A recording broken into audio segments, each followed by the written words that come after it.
Bella lintas langsung negeri-negeri, kita mulakan dengan perkembangan dari Sarawak. Terus saja bersama Buma Win di sana. Silakan Buma.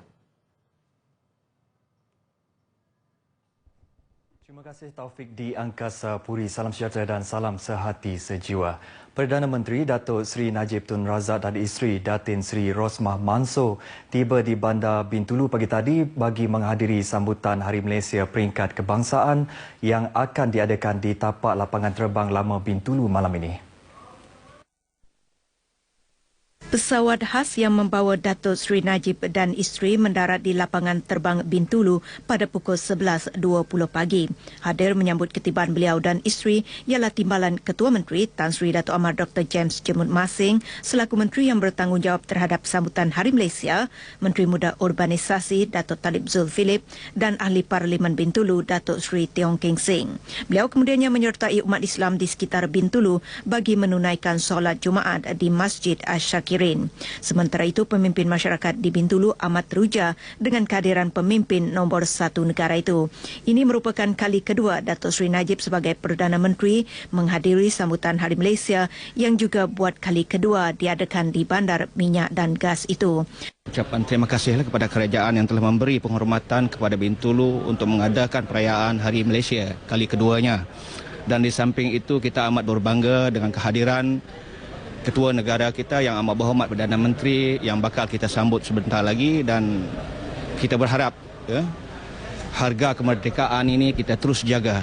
Berbangga kerana Bintulu telah dipilih jadi tuan rumah yang kedua kali sebab Bintulu adalah sesuai untuk tepat Hari Malaysia disambut untuk dua kali, dan kami sebagai ketua kaum di kawasan Bintulu ingin mengakamkan jutaan terima kasih dan harapan agar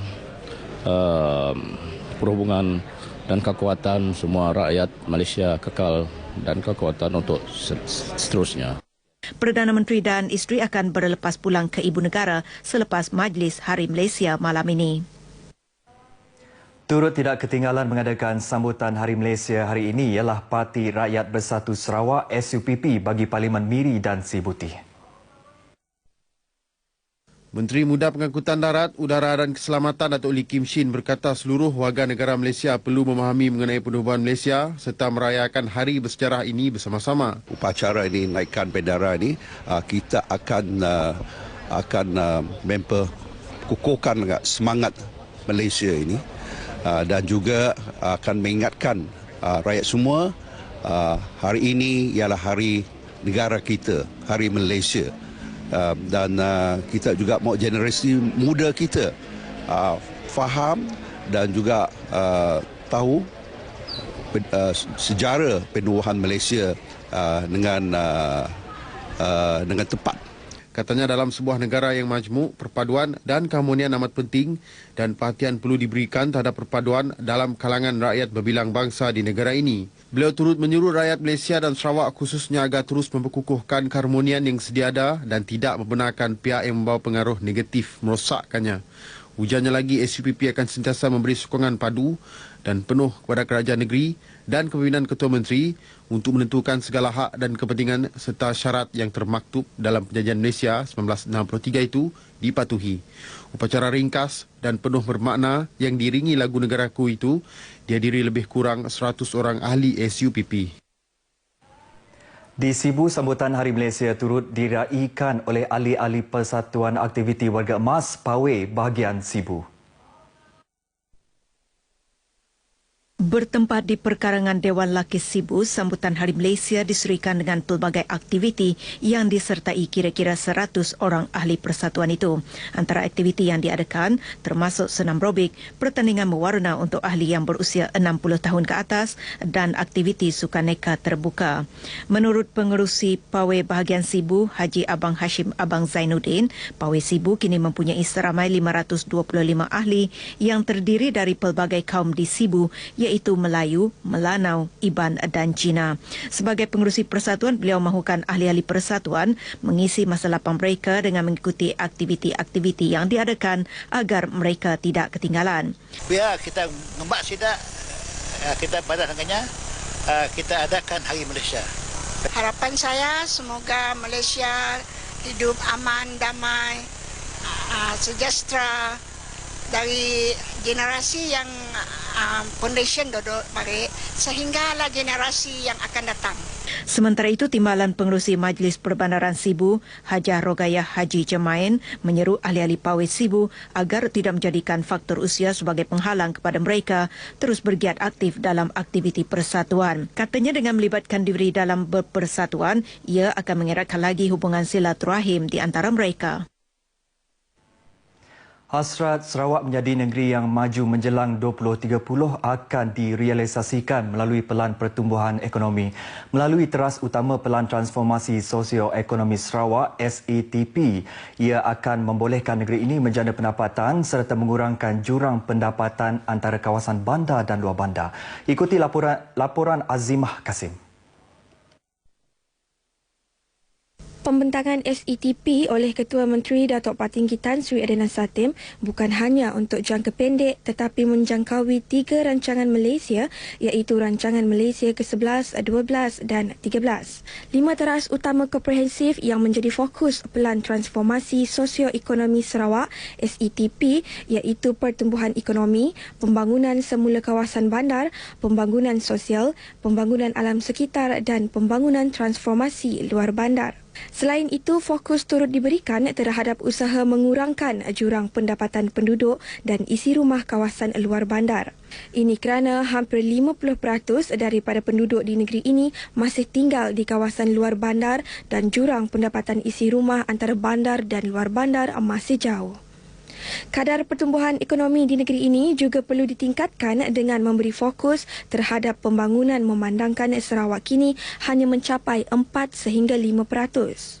Tapi kita percaya kalau kita berbuat sesuatu, kita transformkan kita ekonomi kita tarikkan banyak pelaburan untuk datang ke negeri Sarawak, insya-Allah kita boleh mencapai pertumbuhan ekonomi 6.5%.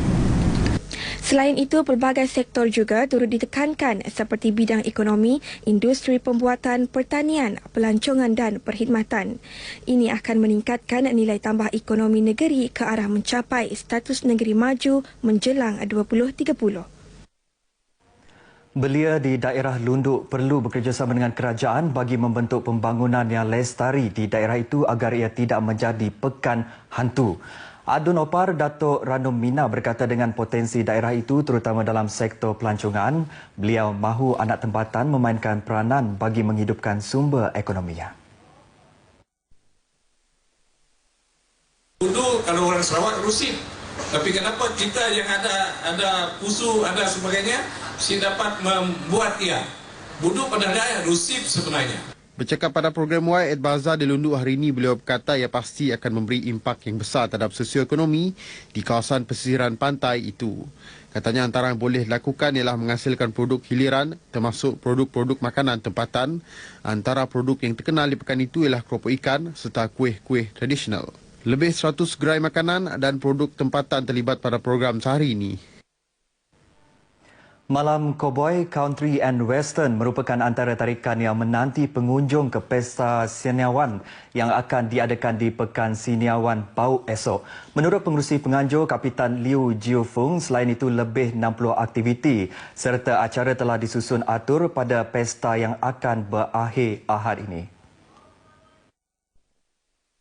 Antaranya termasuk pertandingan melukis dan mewarna, pertandingan catur Cina, pertandingan tarian singa, pertandingan futsal dan berbasikal, pameran kaligrafi, projek tanaman semula pokok serta lawatan ke tapak warisan Rajah Brook. Pesta berkenaan turut menampilkan pelbagai jualan makanan dan minuman serta kraftangan masyarakat di negeri ini, khususnya masyarakat Cina dan Bidayuh di kawasan tersebut.